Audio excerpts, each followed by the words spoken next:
right, good evening, everyone. Good evening. Good evening, good evening. Yes, yes, yes. On behalf of Beyond Baroque Literary Arts Center, I'd like you all, welcome you all to the Wanda Coleman Theater. And to the second day of the 6th Annual Southern California Poetry Festival. Welcome to Poetic Prose, Writing Prose, and Novels in Verse. My name is Jimmy Vega. I am the Associate Director of Beyond Baroque.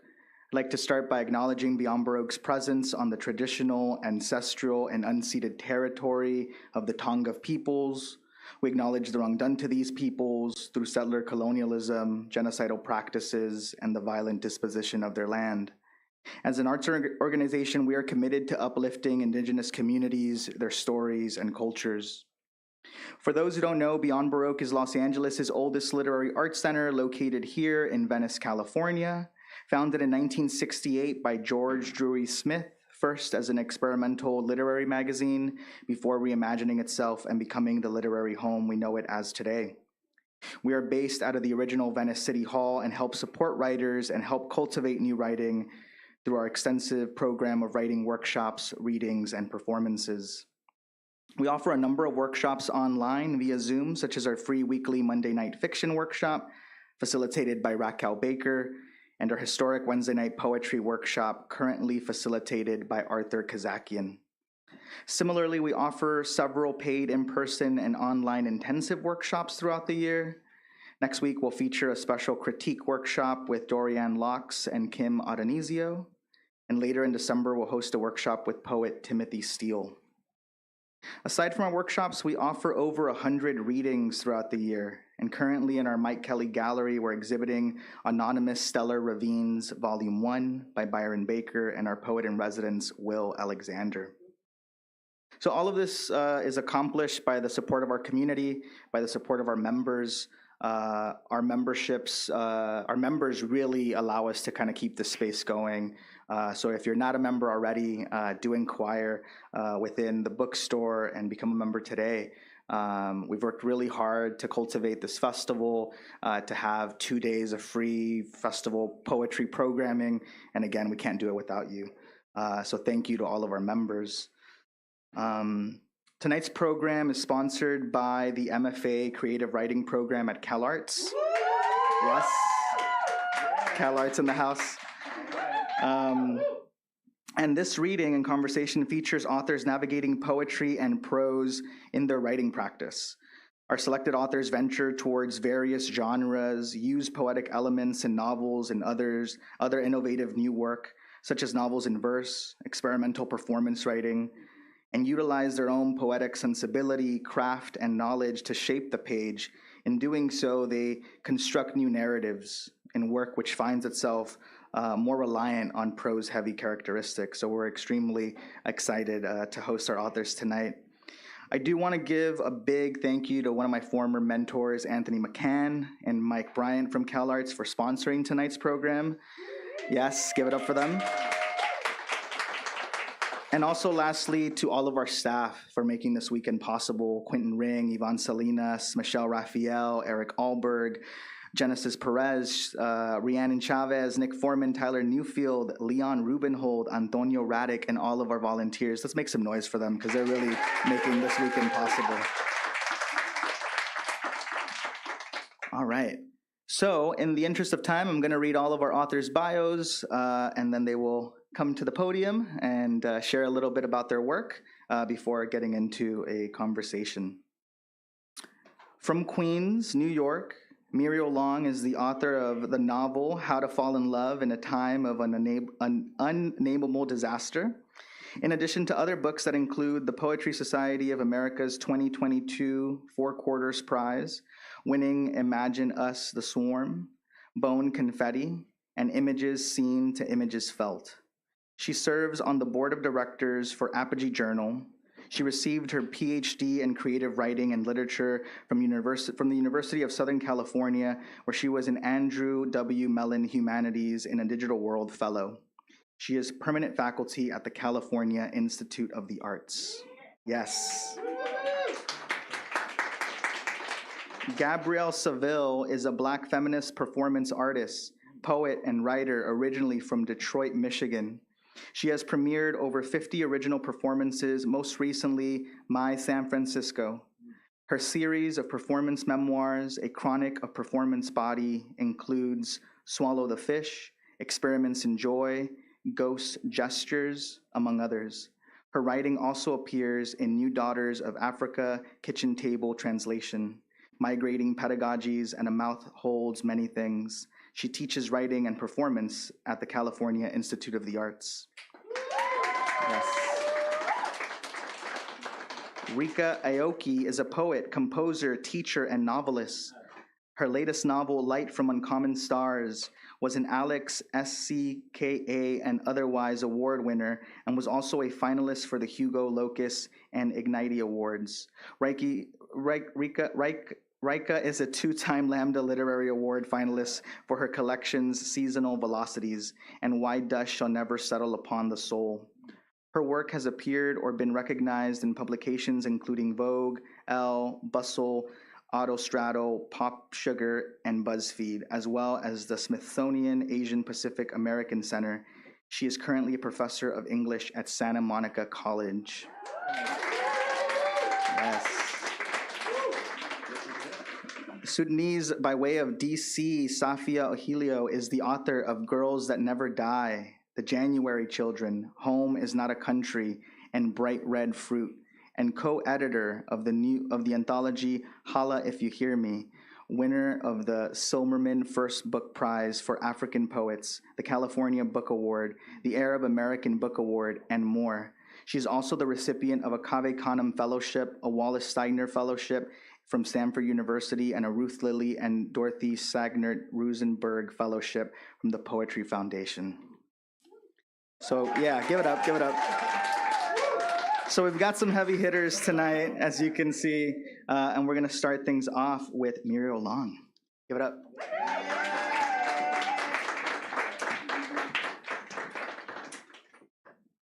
Hi, everyone. Thank you so much. Hi.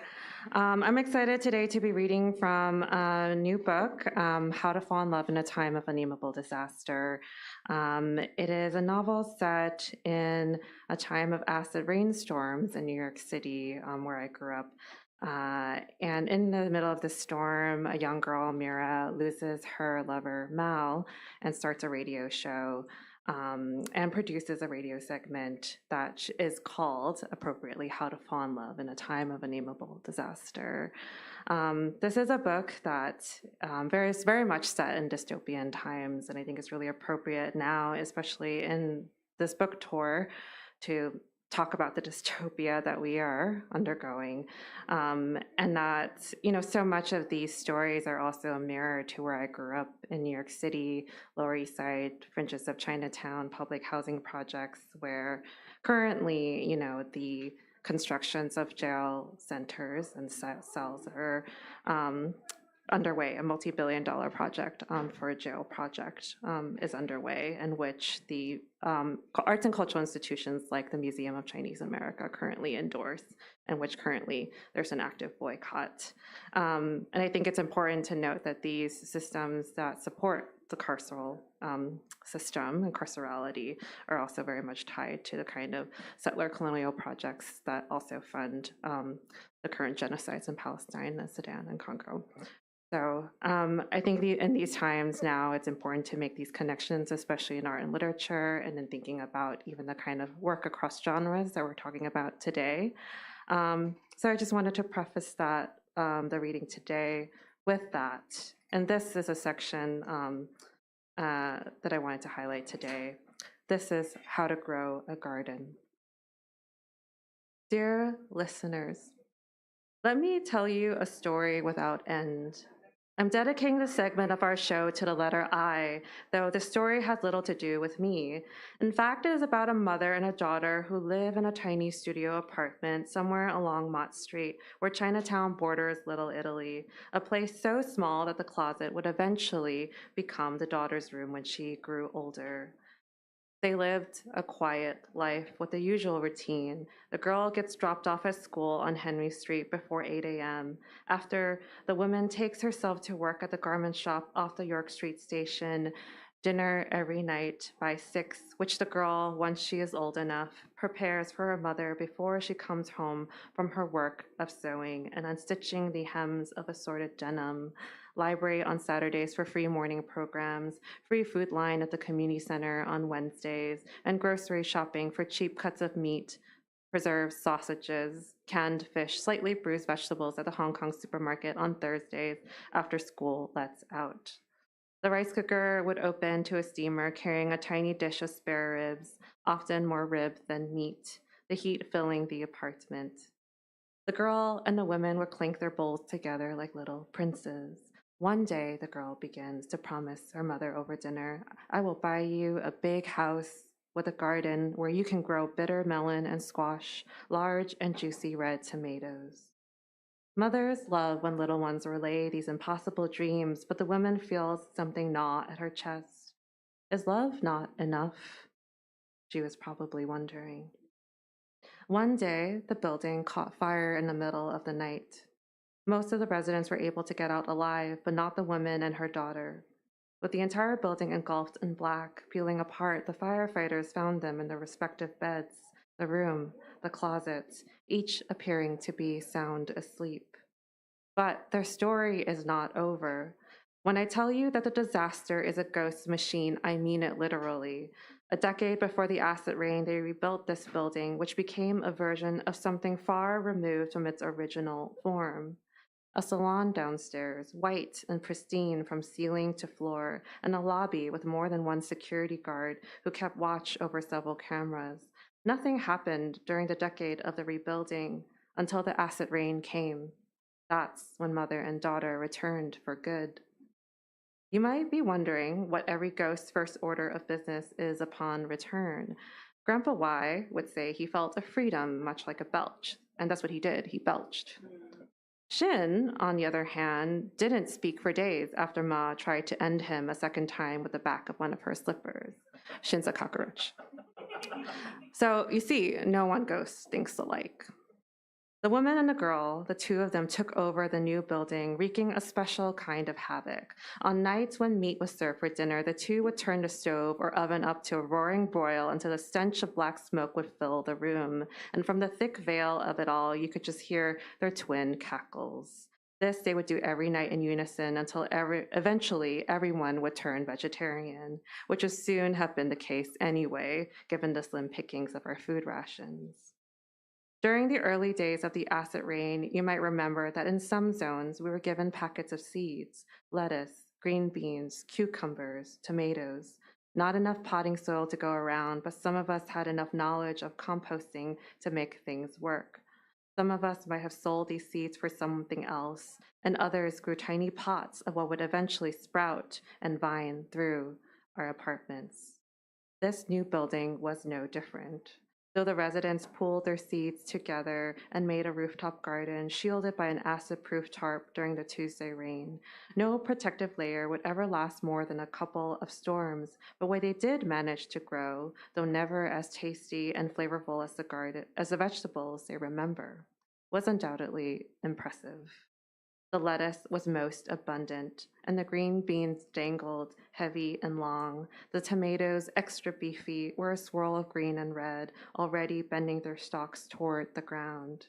It was here, in sight of all of this, that the woman and the girl could be spotted sitting, one hand over the other, folded on each other's laps, looking into the garden over the rooftop, pooling with questionably edible things. Funny how it happens, isn't it? How some people can make a home by haunting one. Yi took me to this rooftop once on a mission I cannot disclose, and all I could do was cry. That week's rations, canned peaches, canned corn, everything in a can. I must have been so hungry that day. That must have been it. Thank you. Please help me welcome up next, Gabrielle Seville.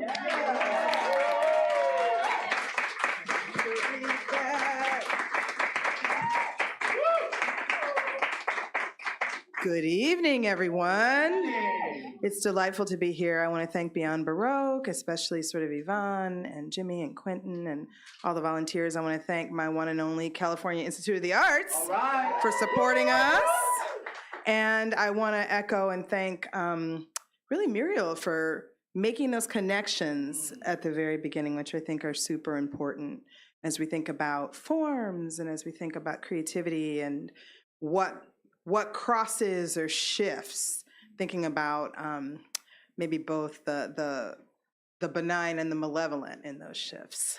Something for us to think about. Okay, I'm going to read a little bit from my latest book, In and Out of Place.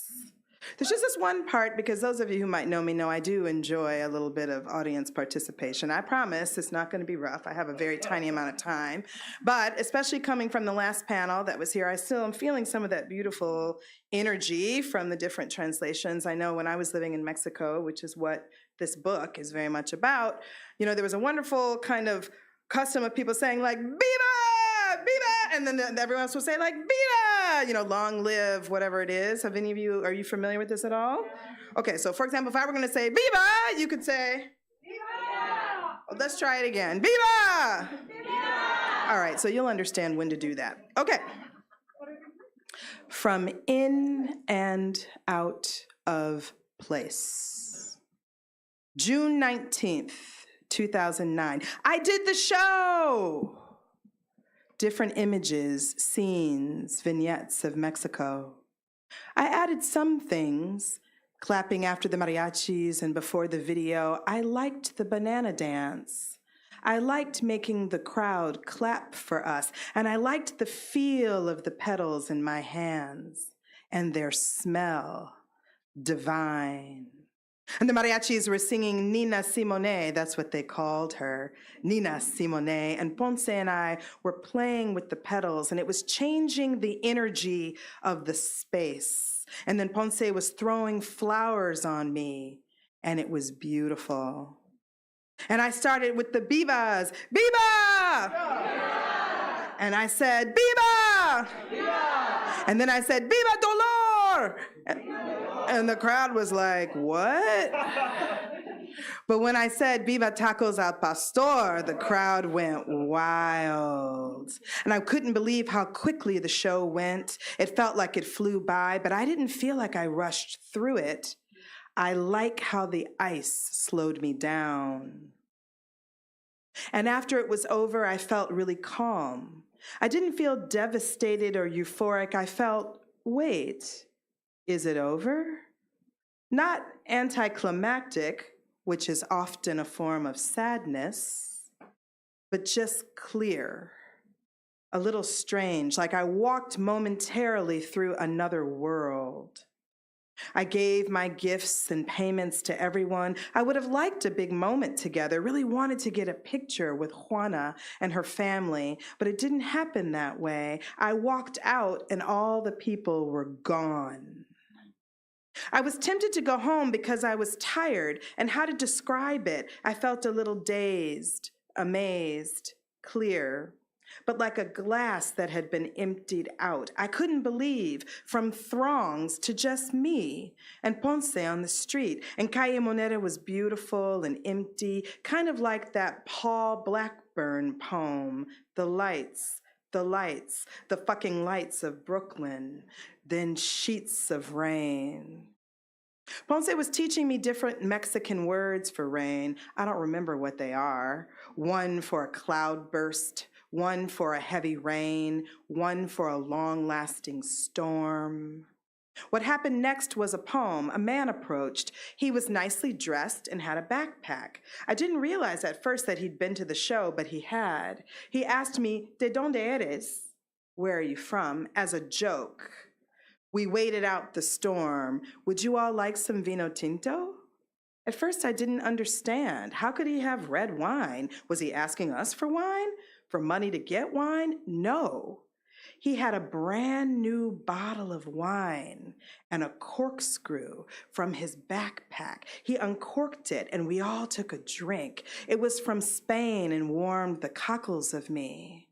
Ponce had one more traje, a drag, no, like from a cigarette, and then the rain was subsiding. It had been out of control, hard and steady, but was calming down, and I was walking to the curb to call a taxi, and the man said, "Hey," and I turned back to see him, and then he threw a handful of petals from the show right on me. The hard yellow surprise, the slap of the petals felt like fingertips. What magic! Right after the show in the wet, glistening Zocalo. Thank you. Next up, the incomparable Rika Aoki.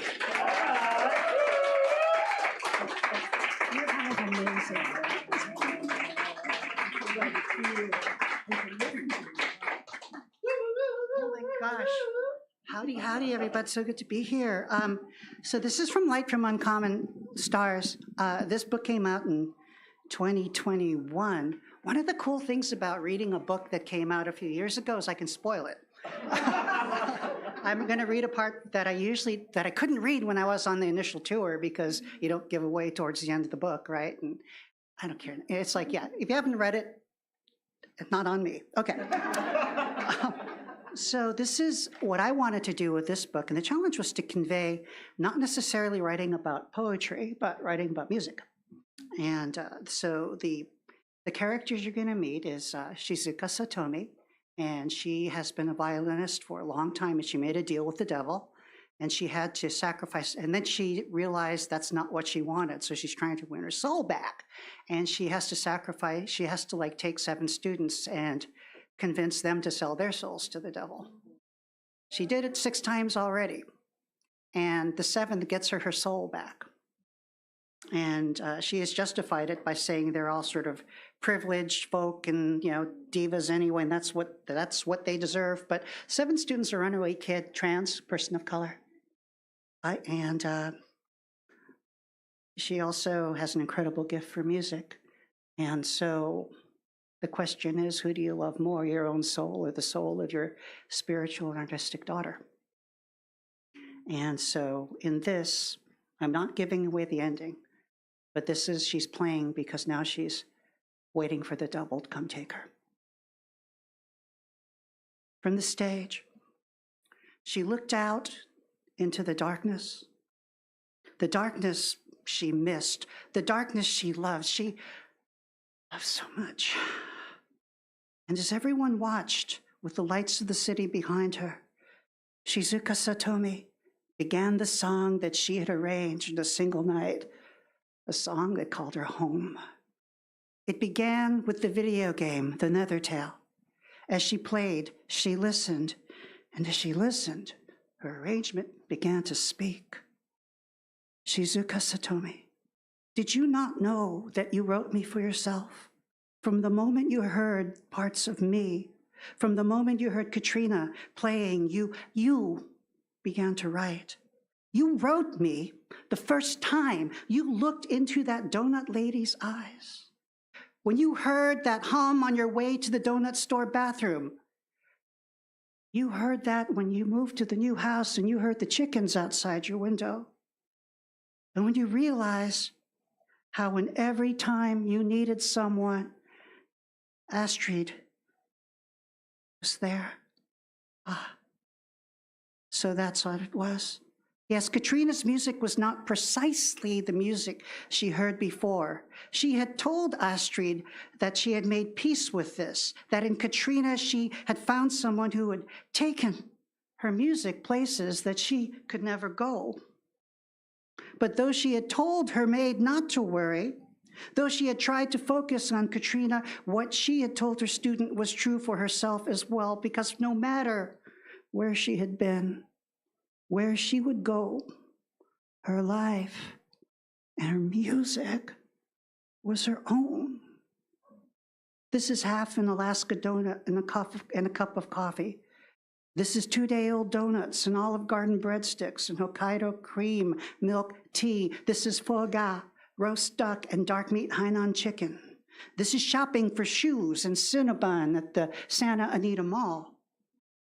This is waking to hear Katrina playing Chrysler from a memory like yours. This is listening to her playing Bartok with a music that sprang and rescued yours. And now is the time to say thank you. It's time to check your posture and play. Was this her teacher? Was this Shizuka Satomi? Katrina had imagined her teacher's music to be like a whirlwind or a maelstrom, or maybe perhaps calm and nurturing like a maternal moon. But this was the music of a child. And she realized she had heard this child before when Miss Satomi had played the theme from Axiom. But that child had rage from being cheated and betrayed. This child was full of strength and promise, and in all that was new, there was hope. Katrina was holding her own first violin, a gift from her cousin. It was already old and the case smelled like mildew. Her aunt cautioned that it was only a beginner instrument, but to her, that violin was Christmas and birthdays and Halloween and July 4th all rolled up into one. She had slept with it. She woke up with it. She had danced with it, and there was no need to apologize. There was no need to mourn, because it was here. And her father might have smashed it, but he could not erase the music. Nothing could. And if she had never given it a name, as she listened to her teacher, as she listened to Miss Satomi, Katrina realized she could give it a name now. Shizuka, you believed that your past had tarnished you. You had believed your soul too corrupted to be saved. Yet on that day in the park by the ducks, you sent the sound that you had been searching for. The music you were hearing, surely you recognize it now. To win a game without killing, to create a world. Yeah, it's real. Shizuka, Katrina is listening. You gave her a place to stay. You mended her violin and you bought her Cinnabon. You taught her to find friendly faces in the darkness and music in empty spaces. You gave her a pathway that she could follow. You helped her understand applause. And as she sang and spoke until she could stand alone in front of everyone, and then she could declare herself beautiful. Yeah, you miss your music more than you knew. It hurts even more than the pain ahead. But that's what it means to deal with hell, right? And you know what? Here now, you might have even come out a little ahead. But your job is not over yet, Shizuka. Shizuka, it's time to give your child her final lesson. With no need for a beginning, nor any reason to end, the music continues. And so no matter who you are, where you came from, what sins you have committed or hurt you have endured, when you are alone and there is no universe left to remember you, you can always, always rewrite your song. Thank you.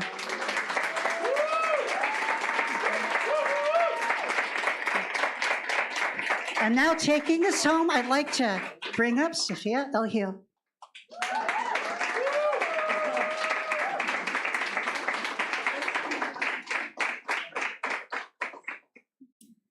Hi, everyone. It is such an honor and such a treat to be here with you all this evening. Thank you to Beyond Baroque. Thank you to my co-panelists. I'm so honored to get to share space with you all. The piece I'm going to read is a poem, but it's quite a prosy poem, which I feel like is where my head has been at these days. It also is a poem that I wrote as a commission for Beyond Baroque this time last year for this same festival. And it was so my people are from Sudan. Sudan is now about 18 months into a war that, among other like superlative terrible statistics, has yielded what is currently the largest population of displaced people in the world, my entire family being among that population. And this poem was written 6 months into the war and was my first kind of utterance during wartime. I had just not, it wasn't really a moment where I was like reaching for poetry necessarily. And then it was a very timely and gratefully received invitation to write a poem. And, a year later, it is unfortunately still kind of my main utterance. Yeah. This is called On Cruelty.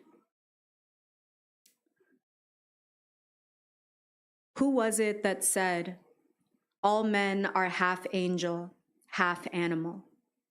I know only that it was not me, nor mine. All of us eulogized as no angel, referred to when alive as animal, human animals, bodies ineligible for defensible grief and bleeding into our gone lands as if it were the natural order of things. And here, in my animal kingdom, my animal body darkens in the light, grays in the dry desert air, splits in the open heat, and I am who made out alive, a world away from the bullets, slanting in through broken shutters like terrible sunlight, their path toward the bodies of my loved ones, interrupted by my grandfather's bookshelves, moved to cover the ruined windows. I repeat this image every time I mention the war, knowing now what I know about the bodies it has taken, anonymized into numbers so enormous they glaze the eye, so enormous, and still they cannot manage to invite care. So instead I say, the books, my grandfather's hundreds of books, ruined by gunfire. And because he was a poet, this is understood to be great loss. So I say it, great loss, and everyone is sorry.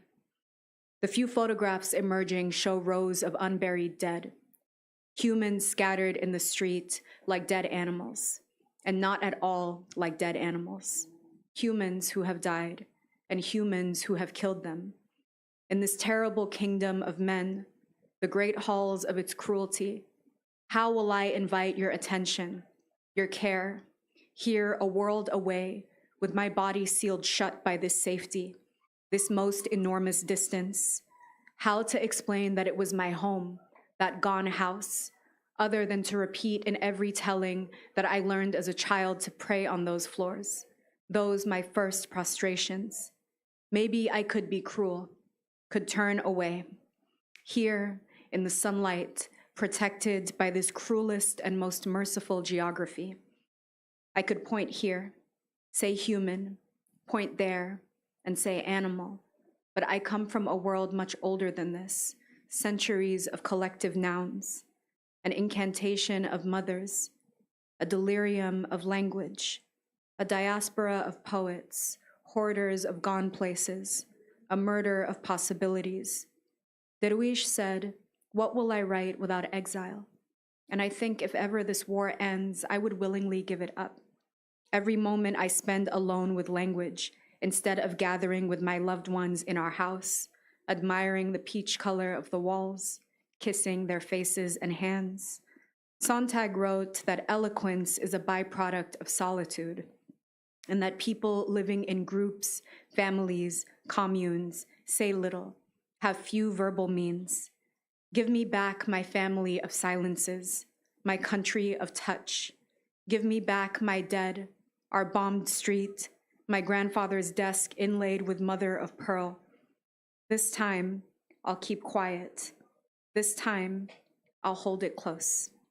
Thank you.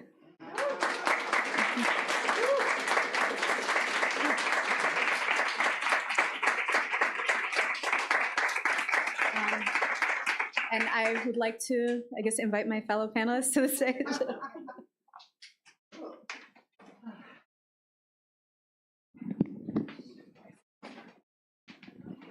chair here since I'm gonna, so I can move it. Yeah, that can just move down to here. Oh my gosh. Can we give all the readers can we give them a big old hand, please?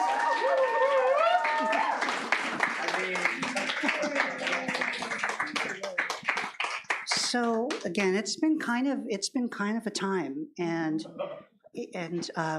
I think that there's always this. We talk about mixing genres, and I think one of the genres that we mix up is our genre, being an artist and being a human being in this world. So also today, what I really wanted to talk about, in addition to poetry and novels and prose and whatever else we do, also take a little bit of time to think about that genre mashup you have in yourself as well, as writers, and what to do with that. But it's the funniest thing. I got my MFA from Cornell, so I was over the Cornell. I come from the Cornell program, and they recently gave me this award for publishing excellence, and it was for Light from Uncommon Stars, which is a science fiction book. My MFA is in poetry, and back when I was doing poetry, there was no science fiction faculty there. So, but now there is, and it does seem that the skills we have as poets, and I think maybe some of the, perhaps, some of what makes, what compels us to write as poets, lends themselves really well to creating other genres, novels, stories, and that. So my first question to all of you is, we all come from poetry. We all come from poetry. What gifts as poets do you bring to the other genres that you explore?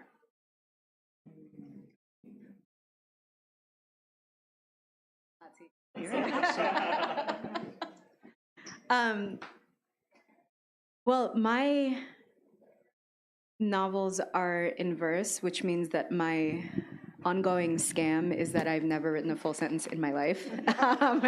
So I guess that is first and foremost the gift that poetry has given me, is the right to never write a full sentence. I think I also just, whether or not I am writing a poem, I'm very much not to make everything about diaspora, but very much a creature of in-between spaces. And, poetry being kind of that in-between space between dreaming and waking, maybe, and then the novel in verse being that kind of hybrid in-between space, in-between genre. And then I also love those, weird genres that no one can give a satisfying definition of, like the prose poem and the lyric essay. And so I think that fascination with that kind of murky, hard to pin down dreamscape of genre is very much a symptom of a life lived in poetry. And so that is the gift, I think, that I've been given. Yes. I know, clap. That was so well said. Absolutely. I mean, I appreciate so much that you said that we all come from poetry, because that's been my hustle as well. I feel like all these big giant books that I have, they're just big giant poems in a lot of ways. But specifically to your question, I would just add melody, sound, a real interest in how figures of speech maybe connect with figures of the body. I know that was how I came to performance, thinking about different ways to to embody poems, I guess I would say. And also thinking, and later maybe I'll show a couple images too, of just how poetry helped me think about the materiality of language.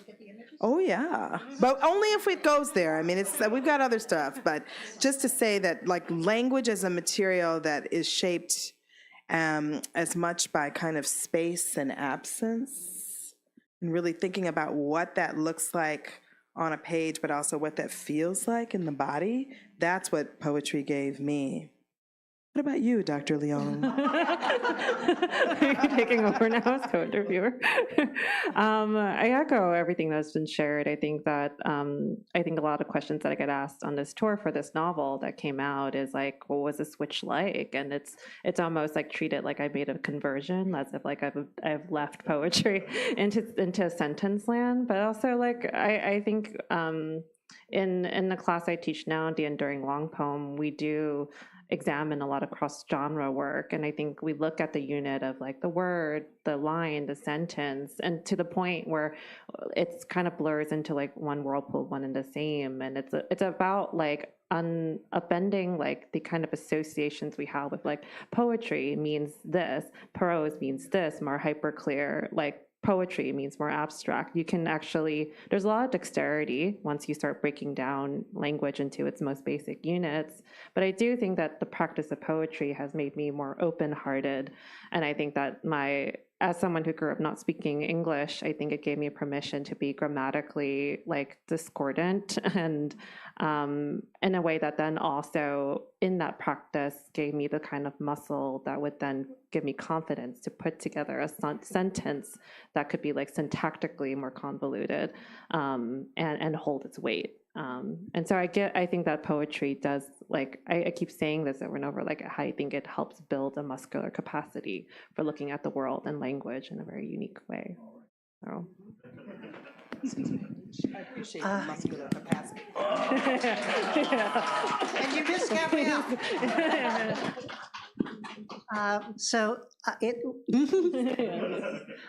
One thing I just wanted to add, it's like I tell my editors, because I have another book coming out, and they're going, "Where is it?" And it's like I write at the speed of a poet. Yeah, and I think something about that is I like to write books where you can open any page, point to any word, and I'll tell you why that word is there, why I chose that word. And I think that's something we all share. I just was loving how you're all reading, because the love you have for the language is just so obvious. It's something I try to teach my students at Santa Monica College. And you're all teachers yourselves, and thanks to Cal Arts for sponsoring this panel. So my question to you is, from an instructional standpoint, you have some writer, considered themselves a poet, and now they want to be you. They want to try prose, they want to try to mix genres. What would you tell them to anticipate? What rewards would you think they would find? But also what cautions, what things should they maybe be a little careful of as well? Okay, so anybody want to take that? Because I just asked. My job is done here. I think you have a lot more to say, Rika, but maybe we can go this way for now to take some pressure off of you. I think that it's really amazing that, like, in the promotion of this book, there are a lot of queer writers of color, Asian writers especially, who have come up and said, like, I want to write. I have a speculative fiction project in mind. I think it's really cool, and I want to do this. And I think that there's something about the kind of excitement of something seen that perhaps is not necessarily literal or realist writing, that gives someone permission to imagine a new world that is so fantastical, but which is like offers some kind of meaning or interpretation of the kind of distorted world in which we live now, and feels very necessary. And I think there's something about like accessing the heart of that kind of bucks against the kind of like market economy of which, like, we know what's trendy, we hear about what sells like all the time, and yet like this impulse to write whatever your heart is swaying you towards, I think it's a really great compulsion to nurture. And as a teacher, I think it's like we will always know what is there and what is in demand, but we also have to think about the future ahead and what like sustains us. And I think the thing that carries us has to be something that's greater than like what's trendy, like from a year from now, because that always changes and is highly unpredictable. So I think that seeing that kind of passion and seeing that fire and nurturing that, I think, is a really special thing. I agree completely with what you just said. And I guess, am I on? There, thanks. Maybe I would add, so if someone were to come up to me and say, how can I write in all these different genres? I would say, I bet you already do. And that's one of the things that maybe I will quickly look at a couple things that I brought because it speaks to what I'm going to say, which has to do with recognizing what you're already doing. So, for example, in the Déjà Vu, the very opening essay is kind of in the form of a list. So that's already a different kind of genre. Or next slide.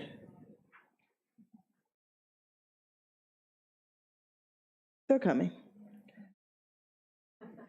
And while they're coming for the next slide, here it is. Okay, here. So look at the way that there are these funny symbols or these things that are inside of a paragraph. So allowing yourself the space to draw or to create other kinds of shapes, even inside of or next to sentences, that would be a strategy. Or here in this other, see, and the thing about that book is I, in my mind, called them all essays, but they don't all look the way people think essays are. So this was something where I exploded the text, and you see these lines so that underlined things then jump out and become other kinds of text. It's giving yourself as much permission and space to take the language the way that you want to. And as you're trying to develop that, I maybe would suggest writing by hand on unlined paper.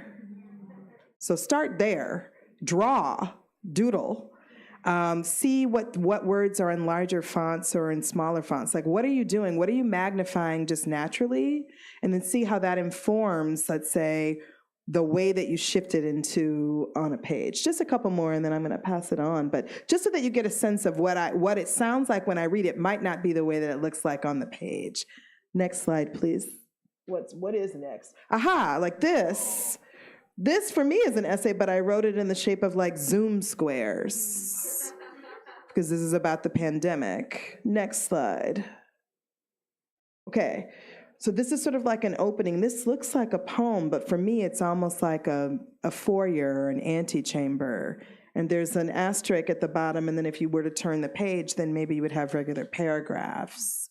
So maybe thinking about the architecture of a page. Just one more, I think, and then... Aha, this then maybe brings us to kind of what I was reading. Maybe you already are keeping a journal or you're keeping a notebook. So what I read was really basically a transcription from what I actually wrote in my notebook from that day. It's a really different kind of prose than if I were sitting down to actually write an account of what happened. So working with poetry helped me recognize different registers or different ways of thinking about prose, if that makes sense, and then allowing all these different kinds of forms to come together. That is a thing I think if you were to read these performance memoirs that I have, you will notice a lot of different kinds of writing and just letting that be okay. So those are the things. Thank you all for letting me show these images. I will bring it back to you. Thank you.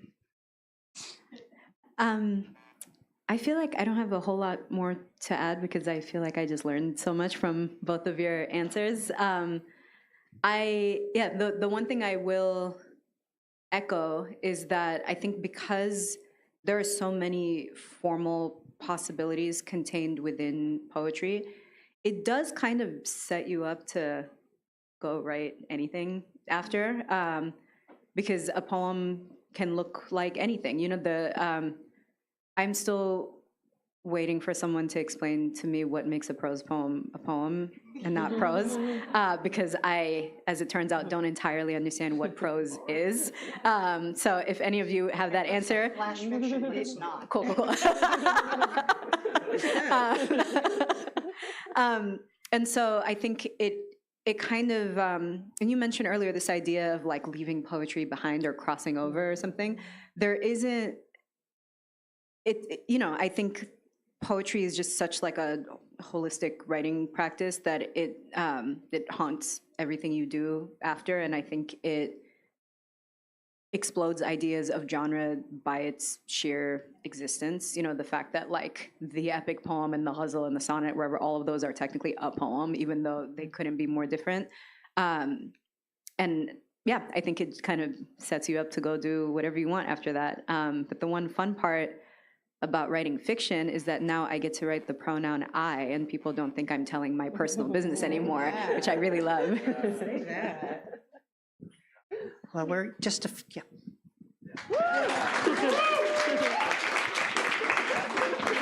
We have just a little bit more time, but we started late, so yeah. So basically, just before I take off to the next topic, it's just I also did want to say one of the big shocks that came to me going from poetry to prose was kind of like going from running short distance to running marathons.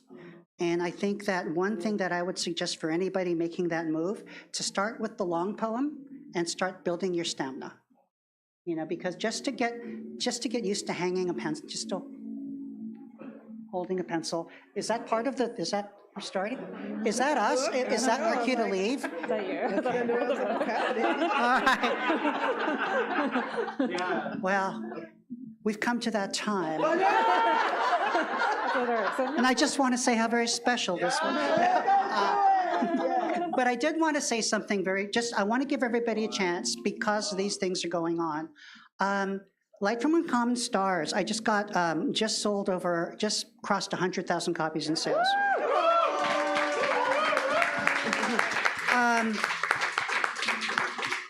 Writing has done so many things for me.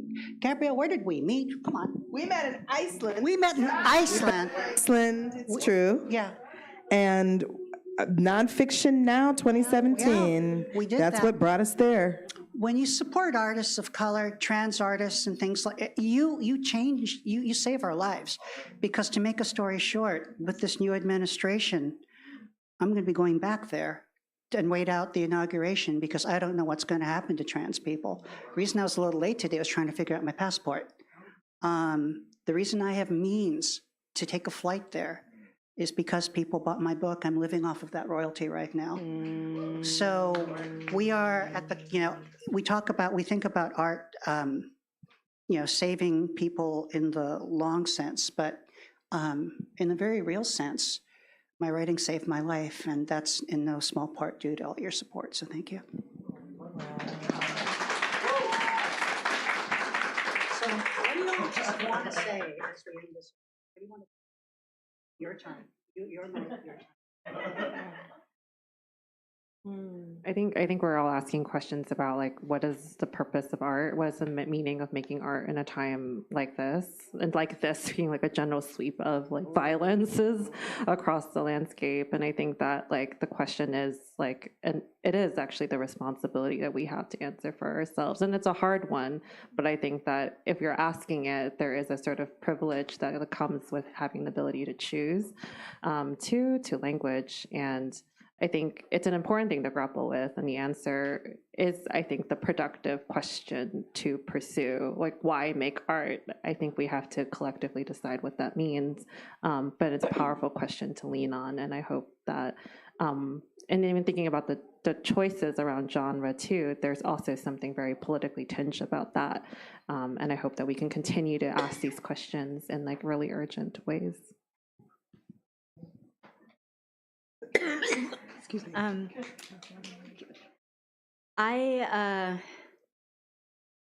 One of my most annoying personality traits is the need to be useful at all times. You should ask my brother about it. I'm a real pain in the ass about it. But I'm thinking a lot about what it means to be a poet in times like these, and how to be useful in the face of such relentless horrors. And I'm thinking a lot about the Toni Morrison quote about doing language. This is precisely the time when artists go to work, we speak, we write, we do language. And I think it is a luxury to kind of throw up my hands and be like, there is no work for me to do here because I'm only a poet, especially when language is being deployed to just such like cruel and violent and harrowing effect all the time. We watched the passive voice be used in just really eye-watering ways since October of last year, for example. Every time I read English language media about the war in Sudan, I hear it referred to as the Forgotten War, which is really cool and good, as you can imagine. And so the work of doing language for me in this moment is pretty basic and pretty practical in that if this is the language that is populating the record about this time we're living in, forgotten war, human animals, whatever passive voice, description of genocide we're encountering in the news these days, my small part, our small part could be to just try to populate some of that language with some of our own.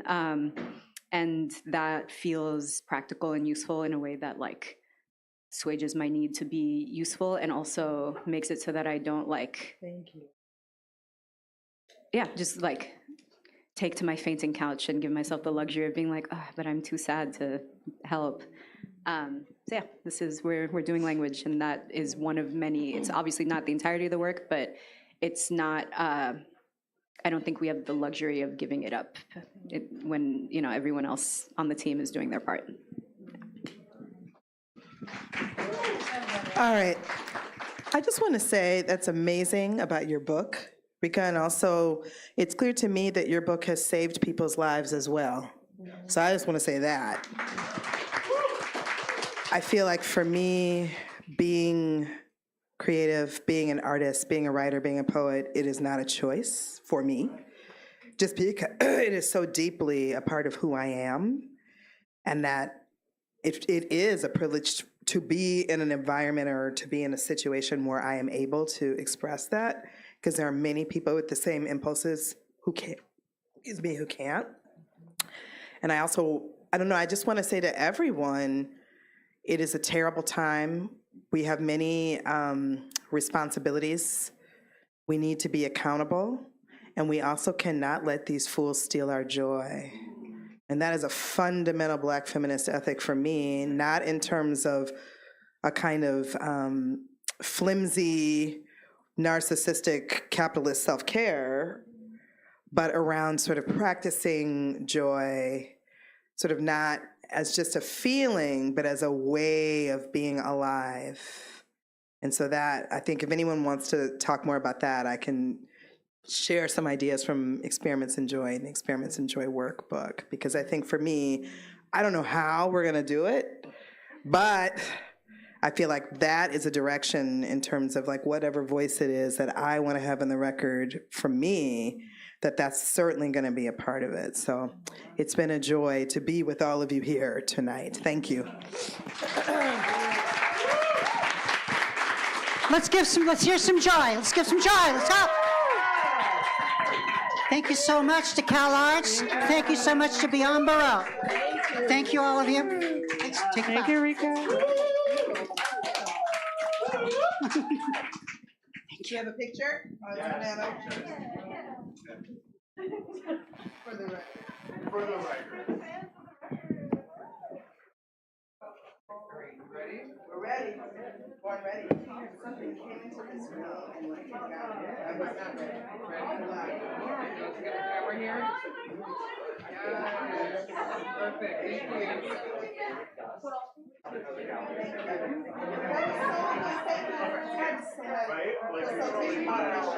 That was so good. That was so good. Yeah, you were. That's excellent. Can I get one with all of you? Yeah. Where's it at?